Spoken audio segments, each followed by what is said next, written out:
So I have a bunch of extra questions. So do you want to share the stories that you have in common with Brandon in Donbass? This is coming from a Johnny video when you guys were eating sushi and the story was not revealed. Do you want to reveal it now? Or have you forgotten? Yeah, so I think I already did. We both shot down a Ukrainian drone. That's the story. A Okay. different time. They did it in Bakhmut, I believe, together with Max and other guys. And there was a drone flying, and police asked them if they can help them to shoot it down. They're like, okay. So they shot down a drone, and then this very, very sad drone operator arrived and told them a lot of things you don't tell in the presence of your kids usually.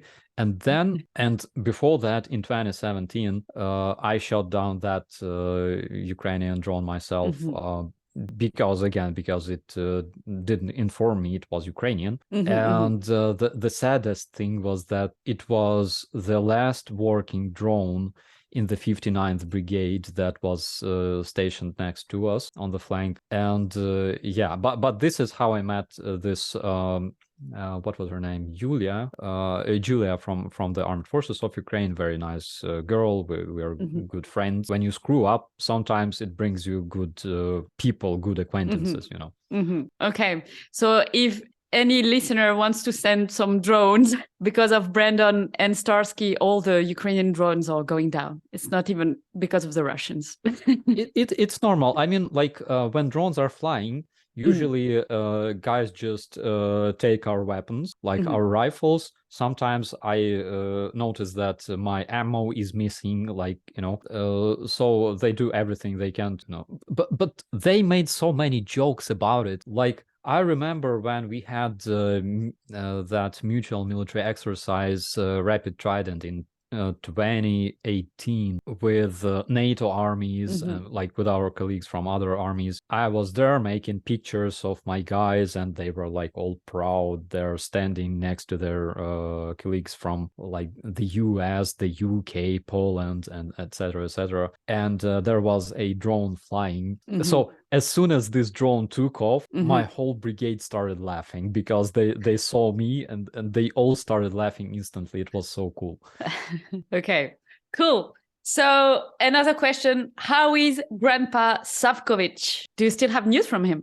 I see him online time to time. Unfortunately, I don't really have much time to visit him, but I will. I promised. And yeah, I gotta keep my promise. I will definitely visit him, and I will make you videos, so don't worry about it. Okay, cool. Looking forward to it. And how do you feel to be a war influencer today? It's my biggest tragedy because it really is, because, you know, you don't want your channel to become famous because of the war. I understand. Yeah, it's like I would prefer being I don't know, a YouTube cooker, you know, showing Ukrainian cuisine or things like that. But being a military influencer, it's not the best thing that you can wish, actually.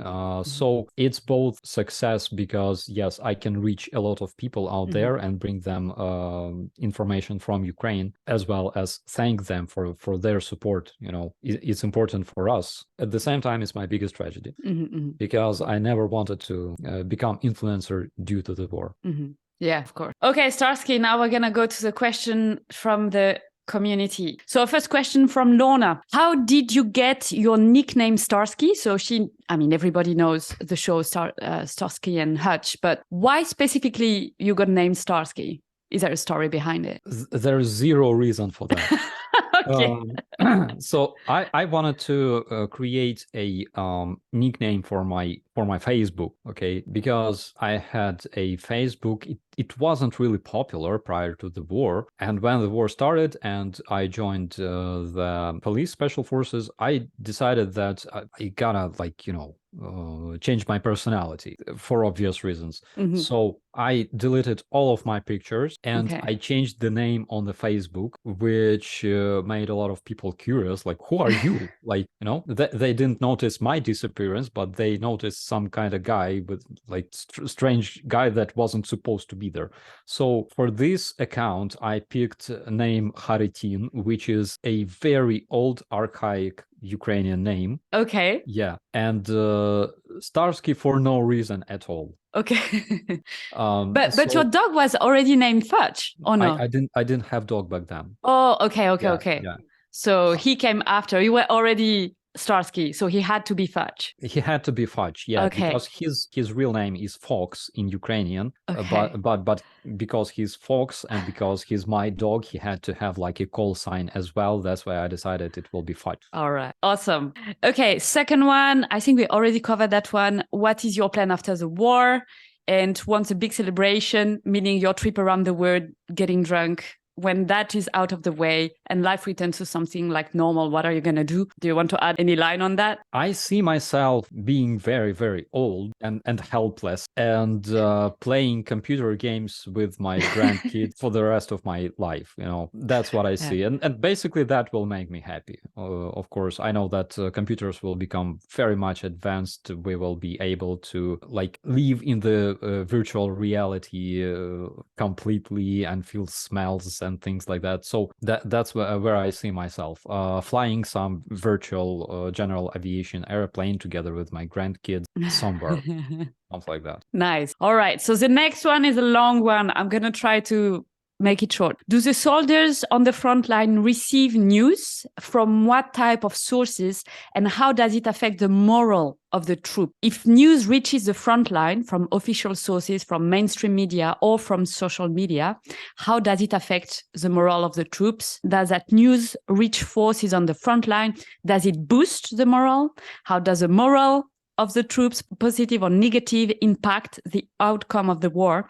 And ultimately, what can we do us to give a positive contribution in that regard? Ukrainian soldiers have opportunity to read social media. Usually it's like that because on the front lines commonly, okay, we have internet, Starlinks and things like that. So sometimes, of course, there are places where there's no connection whatsoever and people don't receive like any messages from their families and etc. But generally we have internet generally. And of course, Ukrainian soldiers can read social media, they can watch YouTube. There's usually they're subscribed to big number of Ukrainian communities, sharing different videos that you cannot post on YouTube because you will get demonetized and banned forever. We have plenty of communities where you can see like hundreds of such content when, you know, Russian soldiers become better, getting improved by Ukrainian army. And that's one thing. Of course, another thing is speaking to their families, being able to call your kids or your parents is very important. Sometimes, of course, propaganda can reach those. And there is a chance for it to be a successful informational operation versus Ukrainian soldiers because it will not work 100% because Ukrainian soldiers can do fact checking. Yeah. Ukrainian society learned to do fact checking due to this war, and that's what we do. That's why we don't trust one single source of information. We gotta have confirmation from different sources and yada yada. We all know that we are fighting versus a country that is known for creating a lot of BS and performing those informational operations. That's why we learned fact checking, and that's why we ask people from other countries to learn the same. You have to check facts. Sometimes it can work, of course, simply because of a chance, I would say, of a misfortune. Let's call it this way. When some kind of resource like news portal or news agency repost news without fact checking, and then this news infiltrates our informational fields, and then in the end we already understand that it was a false news. It was just, you know, like something we should have ignored, but it's already there in the information field. such things happen, of course. Okay. And what is the impact on the outcome of the war? There will be not much impact on Ukrainian soldiers whatsoever because we have to fight. Okay. We all understand this. Russians have this saying. They make fun of it for some reason when they quote Ukrainian president saying like Ukraine, and I'm not even sure that he said that actually, but they say like Ukraine will fight until the last Ukrainian. Yes, like why is it funny? Russians don't realize that when you are attacked, you defend yourself. Because when you fight versus people who want to kill you, it's better to defend yourself. And if we have to, we will fight until the last Ukrainian, because that's what we do for centuries. But what we prefer doing is to fight until the last Russian terrorist leaves Ukraine dead or alive. Yeah, I understand. So basically, regardless of morale, you are defending yourself and you don't really have a choice as such. Like you're going to defend your country, your family, your friends. So that's what you do. Even if you're not motivated as such, that's a really good motivation, actually. So yeah. Absolutely. You don't have a choice. You have to defend your families, because when Russians come to your city and turn it into Bucha Point 2, right? You don't want that. You want your families to be alive, your parents to be alive. So we don't have a choice. We will fight. And if it takes to fight until the last Ukrainian, we are ready, but Russians will never see that. Okay, next one. How did you escape Russian propaganda while growing up? And how did you develop such a healthy disregard for Russians' bullshit? And how you and your friends escaped the Russian influence in your life? It's very easy. You have to learn more about the world, actually. So when you are isolated, even self-isolated by just watching some specific Russian shows and whatever, and reading their books and magazines, it will not develop you as much as learning other languages, as watching videos about other countries, about other cities, learning about different traditions, studying history and things like that, and specifically learning foreign languages. It was very, very helpful because you discover the whole world for yourself. Prior to the war, what I used to do, I'm a big aviation enthusiast, but I don't fly in real life yet. So what I used to do was I was just flying in the Microsoft Flight Simulator around the world. I would create my flight plan like around the globe, for example, visiting different countries. And when I landed in some city, I would go straight to YouTube and learn about the city, everything I can. Yeah, that's why, probably because I knew how the world looked like, let's say not 100%, but I had at least some opinion about the world. Probably that's why I was immune to this Russian propaganda that was saying that Western corruption is so horrible. Only Russia is a country free from corruption. Our people live happy here, and people on the West kill each other. They kill black people every day, and black people kill white people every day. And there's so much hatred and Nazism, and I was insulted by watching Russian propaganda. Like when you know how it happens in real life, plus I traveled in the real life again to European countries. I was in Italy, I was in the UK, I was in France, like I had a transit to the US. But I had opportunity to see how it all looks like, So when having all those knowledge, you start listening or watching Russian propaganda, it's freaking insulting.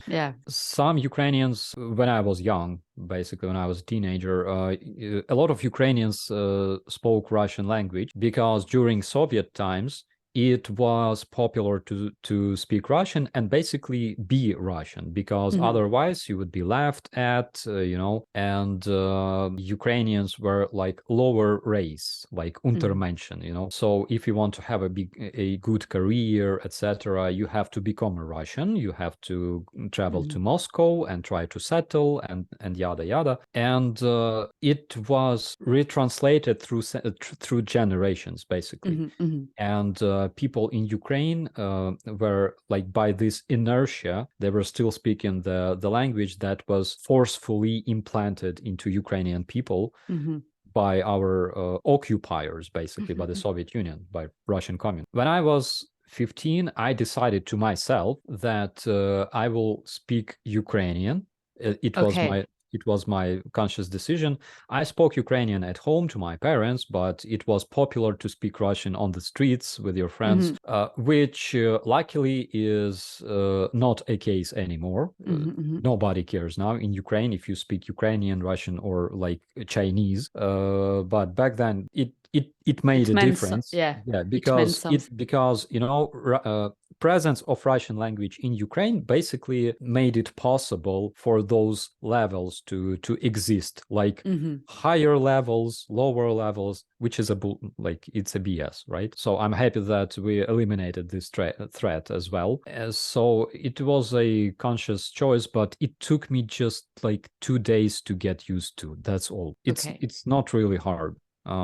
So generally the learning and the knowledge of the rest of the world, this exploration of other countries and cultures, that is what makes you immune to the propaganda. And of course, you have to be more open and friendly to people, because if you analyze, there are two groups right now. The world is divided at this point, to people who support Ukraine, and it's a majority of Ukrainians, and a small group of people who support Russian terrorists. So when you analyze those two groups, you can see that people who support Russian terrorists, they don't do that because they appreciate Shi and vodka and Valyanki, They do that because they hate Ukraine. They hate, even people living in America hate America. They hate Western civilization. They hate Western values, democracy, etc.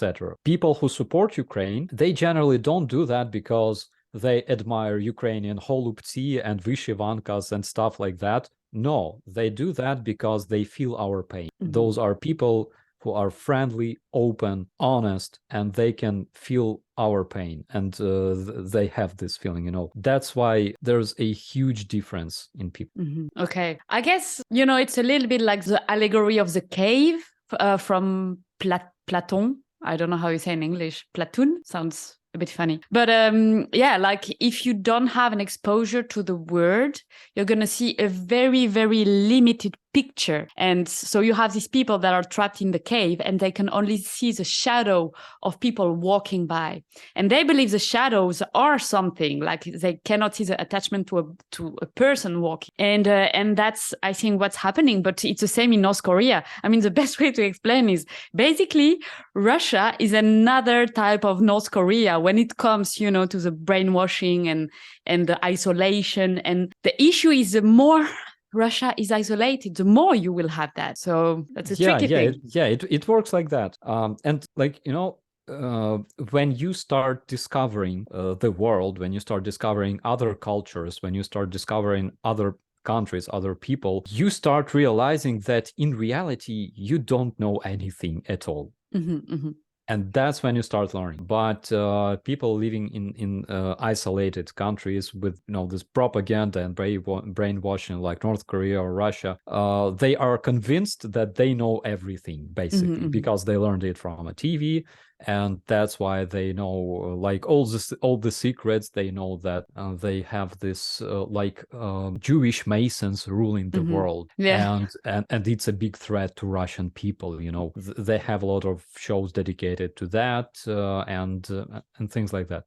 All right. So next question. I like that one. When are you gonna interview your dad? Because your dad sounds like he would be an excellent person to be interviewed. I would love to interview my dad, but the problem, his health doesn't really allow it. So yeah, he is more like texting type of people, you know. After Chernobyl, after numerous shell shocks and different deployments in the war zones, unfortunately, his health doesn't allowed to have interview. I'm sorry to hear that. So next question, what was your part in the Battle of Hostomel? Question from Brendan. My part was to help my guys with my fire, and generally speaking, I was supposed to make a video of that. But I only remembered about this like after we moved out of Hostomel, and then I thought, hey, I'm a press officer, and actually I have a camera right here. So maybe it's a good thing to like, you know, to record anything, but it was already too late and too dark and stuff like that. So I have a couple of videos, not directly from combat because it's stupid to, you know, to shoot and record at the same time. I still have to master this, but everybody were very, very busy that day. Yeah. There was constant threat from the air. There were Russian strike helicopters shooting us for 2 hours straight, and you had to find cover every minute when this Russian helicopter was at the attack course towards you and things like that. At the same time, there were Russian paratroopers trying to take control over the air base, and then they tried to infiltrate our base, take control over our gates, and get through to the base through the fence. That was between our my base and the airport. So that was my direction. Our firefighters, again, because everybody were involved into this, the closest guys to me were our firefighters that were shooting at Russian paratroopers, and I was working with them, and like I didn't do anything crucial in this battle. Hopefully I wasn't getting in a way, right? But still, I recognize, I admit that I'm a good shooter, and hopefully I helped them. Okay, thanks. So the next one is there are countless private footages from the front lines. Are they monitored or censored in any way by Ukrainian officials? Does Starsky see such videos positive engagement, or can you tell some negative outcomes? There are different videos. Of course, videos from the front lines are very, very important source of information for our intelligence, for our analysis. There are different videos from the front lines. Some of them you would not like to show to your kids, for example. Yeah. So it depends on the content, of course. There are funny videos.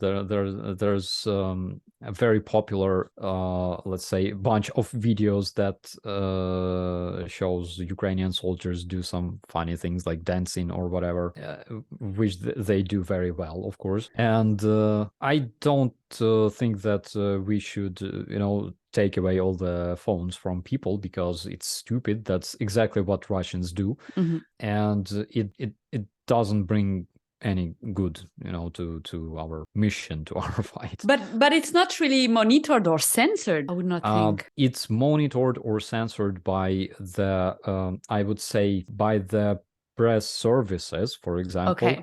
Of the unit, yes. because they have this mission. Why it's important? Because some soldiers can, by mistake, upload a video showing their positions, their their weaponry and stuff, and some information that wasn't supposed to be public. That's why in the army we have to watch out. Makes sense. We have to monitor it. And when it happens, we'll literally call this guy and say, dude, there's like your tank on the video. With like geolocation, do something about it. And he's like, oh, right, yeah, you're probably right, because there are cases when people make such videos and they have their positions shelled or bombed precisely for some reason. That's why we all know that and understand the importance of this. Yeah. Okay, makes sense. I like this one. If you had absolute power over Russian civilian society, what would you do? Oh my God. I would forget about Ukraine forever, because this is exactly what all Ukrainians are dreaming about. In the end, we all want just two things. Russian criminals must be punished. And if it takes to punish them, like if it takes for them to pay reparations to Ukraine on behalf of their people, it was their choice. So Russian criminals must be punished for what they did to Ukraine, to our civilians, to people in Bucha, Izium, Kherson, and they must forget about Ukraine forever. They must forget about all the possible future attempts of invading, recapturing, annexing, taking what doesn't belong to them. So that's what I would do. And probably I would fire all the people working in their propaganda area, because it's dangerous. And the reason it's dangerous is because when there's a cases when you can convince people, persuade people, if people were brainwashed and whatever, it's very hard to convince or persuade them. They require rehabilitation. When they lived in this brainwashing environment for generations, and they were raised as like living zombies, ready to sacrifice themselves for like a toilet, right? Then you cannot just convince or persuade those people. You have to give them some kind of rehabilitation. And how it works, I have no idea. There are kids in Donbass that were born on the occupied territories, and in 8 years, they already managed to grow up and go to schools where they are taught about Russian heroes of the Russian world, which were basically terrorists, and they never heard a word in Ukrainian language. Big question is, how will we reintegrate those kids into Ukrainian society after this war? It will require a lot of specialists, a lot of people who understand how to, restore people's brain back. I don't know how it works. That's why Russian propaganda is not only harmful, it's dangerous. Yeah. I think there will be a huge work of reconstruction, but not only of buildings and infrastructure, but like in people's mind, and especially kids. Whenever we touch about the kids subject, it always makes me quite emotional, because this is the worst thing of war, like it's going to affect kids and generations, and it's going to be hard work. Yeah, absolutely. I have no idea, honestly. Maybe you should just bring those people into civilized society, show them that they can have all the benefits like protection by the police, or medical service provided by our doctors, and yada yada, and good education, and basically future and opportunity to travel around the world and things like that.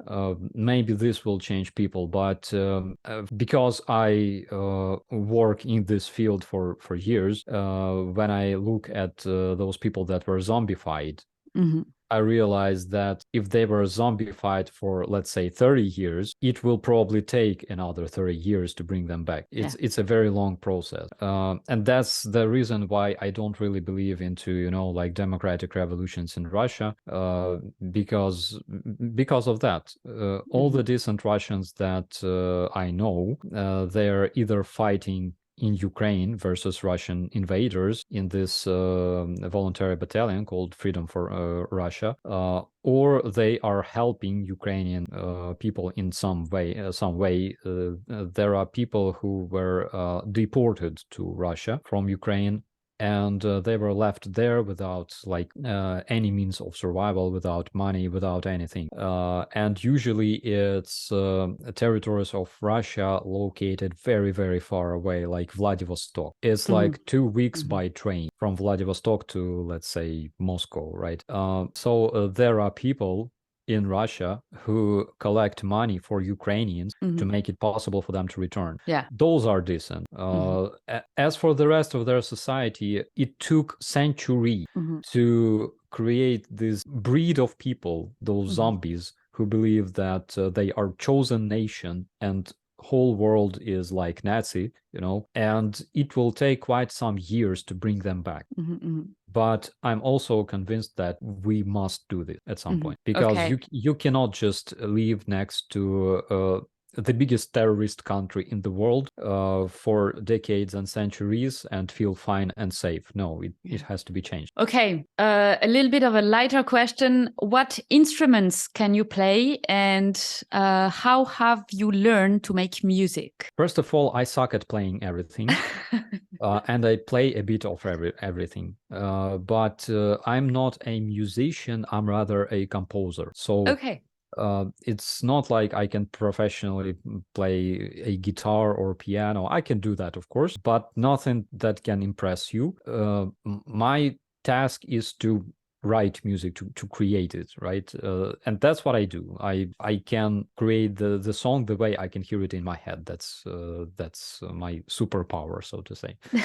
And in order to learn how to make music, first of all, you gotta learn music theory. You gotta learn the circle of fifths. That's our magic formula of all the musicians that we use. At least you have to have some kind of understanding of that, and you have to listen what other people do, other songs, other genres, and probably implement some cool stuff that you like specifically. In some of my songs, for example, when there is like in the beginning of every quarter of breakdown, for example, I literally use the sound of a shell explosion to enforce the bass drum.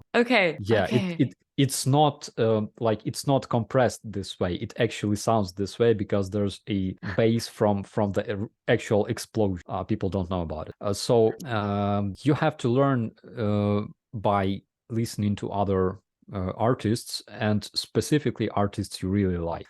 That's the secret. All right. Well, that's great. I didn't know that. And so do you sing also, or grunt, or? Yeah. Because I can sing, but I suck at it, as well as playing other instruments. I decided to learn screaming like a demon god, and that's why. All right. So you are doing the grunts on your tracks. Yeah. Awesome. Okay. Next question. So if there are some incompetent or corrupt Ukrainian officers, how are they identified and removed? We have like 4 investigation agencies in Ukraine fighting corruption. We have anti-corruptional bureau, we have bureau of investigations, we have national anti-corruption agency, we have plenty of internal security services and things like that. There's a lot of those. And actually, it makes me happy, because I'm honestly happy whenever I hear that some corruptioner was caught. And in my opinion, we should make those things public. We shouldn't hide them. We should make them public in order to show other potential corruptioneers that they will be caught and punished big time. It will probably stop them from potentially doing something, because one of the things I hate more than Russians is a corruption. I like Russian corruption. It helps us a lot, of course. It's our biggest ally. But Ukrainian corruption is something oh my God, I despise it so much. As a former activist on the Revolution of Dignity, I just don't tolerate it. And Ukrainian people generally, they don't tolerate it, because we changed a lot since the revolution. Okay, awesome. So the next one is, why are you learning Farsi? And that person would like to recommend the movie Consequence, a Farsi language movie made without Iranian censors in Lebanon, with a modern story and good music. There you go. Why I'm learning Farsi? There is first of all, I want to learn something that I never thought was possible. So I decided to pick Farsi, but the language is not too difficult. Actually, Slavic languages like Ukrainian or Russian or even Polish, they are insanely difficult for Western people who learned like English, for example, because of cases. In Ukraine, we have like 7 cases. If you say Kyiv, right, capital of Ukraine, when you go to Kyiv, you're going do Kyeva. When you fly over Kyiv, like above Kyiv, you're flying not Kyivom. And there are 7 cases, and they are different for genders because Kyiv is a boy. And for example, Odessa is a girl. You didn't know that, but yeah. No, so you have a gender to cities, and I guess it's not based on anything. Absolutely. Yeah. Okay. So it takes years to learn Slavic languages, and some people may find it exciting challenge for them. Yeah. As for Farsi, I think that after learning Farsi, my next step will be learning German, French language, and probably Spanish. All right. Asian languages, I'm not even considering yet, because it will be like a very, very big challenge, and I hope that I will have enough life to do that. Yeah, that's difficult. The funny thing is, a lot of Ukrainians that I'm meeting here in France, they are so good at languages. Like even people that most of the time they have traveled a little bit, but they pick up languages like so fast. I'm so impressed. So I don't know if that's a Ukrainian thing, but all the Ukrainians I've met are really good at languages. I'm super impressed. It's probably our national thing, I think, because like when you travel the world and you have a chance to discover everything and learn everything, your brain starts this, learning mode. So you just pick up everything you see and hear, which is amazing. But actually, I think that everybody can do that. Like if you want to learn and if it's exciting for you, then you will start learning, of course. Yeah. Okay, and that's the last one, and that's more of a technical one. So Starsky, there is information that the Wagner troops have peer to best Western equipment in Bakhmut, and that the Ukrainian soldiers have very basic stuff. They have thermal imaging drones, etc. They also use Western, not Soviet tactics in terms of decentralized command. Will the command structure of the Ukrainian military change away from central control? First of all, we already changed to decentralization. It's already the case. For quite a while. Since 2016, my brigade specifically had implemented this structure of the headquarters, S1, S2, S3 structure, which is much more efficient than just one centralized command by one gifted dude, And currently, all Ukrainian units are they either transferred or transferring, in the process of transferring to decentralized command. Russian Wagner Group, I would not say that they are so good because they still have centralized command, right? But they changed it a bit. It's like a hybrid. They have a hybrid headquarters, hybrid HQ, hybrid command. And it's also about personnel training. Russian mercenaries, those Wagnerites, they receive basically the same training as every Russian contract soldier. Nothing special at all. They have some special force, those stormtroopers, whatever. But mostly it's like a different type of Russian army, but still Russian army. They have big problem in communicating with their legit army, of course, because they have more, let's say, more benefits. They're more autonomous, and they don't have to report their actions to the central command. But everything changed, actually, not too many days ago when Surovikin was changed, when he was replaced by Gerasimov. And Surovikin had this kind of authority over Wagnerites, and that's why Wagnerites received benefits from him. Gerasimov is like an old school Soviet general, you know, who doesn't like Wagnerites a lot, and they lost a lot of, let's say, their expertise in the eyes of Putin because they promised to take Bakhmut for months and they failed to do so.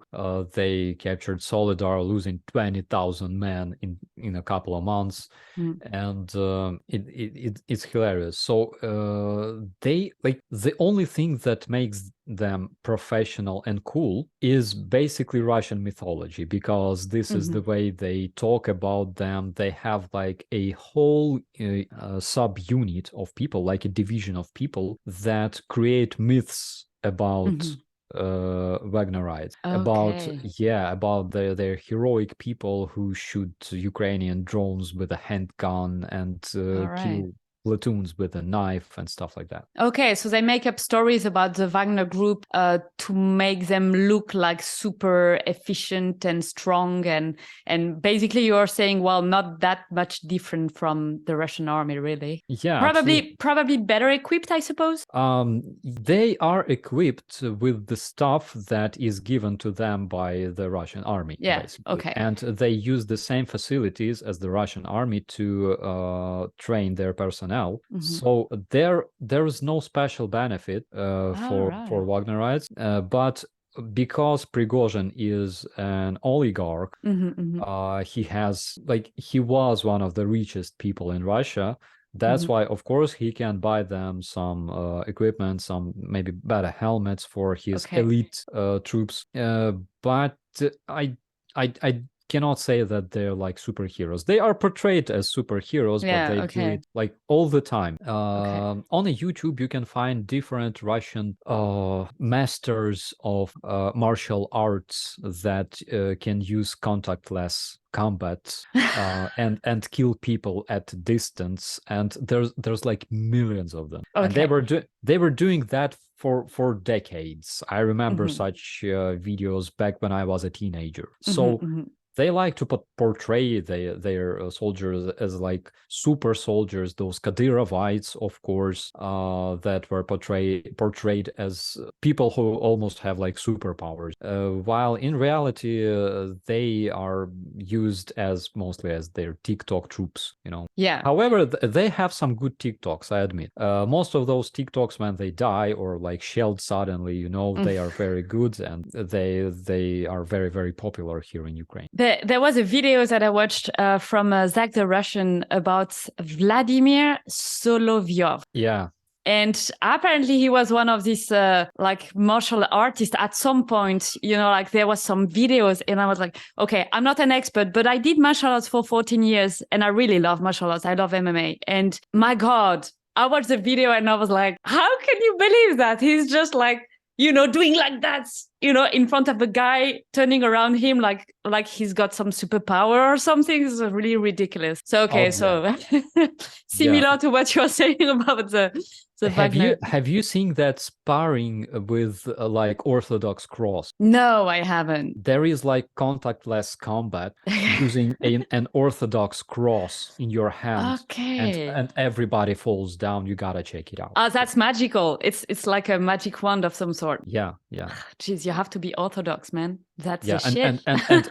and also what you didn't know, but again they talk about it in every video, is that the same thing is taught to Russian Spetsnaz. So, like, for example, when Spetsnaz is captured, it's a nonsense, of course, like Spetsnaz captured. What kind of Spetsnaz is that? But if he's captured, then he can just make some kind of magic passes and his enemies will fall asleep or die or whatever, so he can take their weapons and stuff. Yeah, so there's one with the most popular one with the Orthodox cross. It's amazing. You gotta check it out. Okay. Well, sometimes it's like you feel you're in the Lord of the Ring or something, except they're the orcs. So, yeah. Basically, they're orcs. Yeah, seems legit. Yeah. Okay. Well, Starsky, that's it. That was the last question. I really want to thank you. Thank you for your generosity. Thank you for your time. I mean, it's Sunday morning. You just woke up after doing a live that that, you know, ends really, really early in your morning. So thank you so much for your time. And do you have a last word you want to say to the listener? As always, I would like to say big thank you on behalf of my people. Thank you for being friendly and supportive, and thank you for supporting Ukraine, because this is the right thing to do. Thank you so much. Thank you.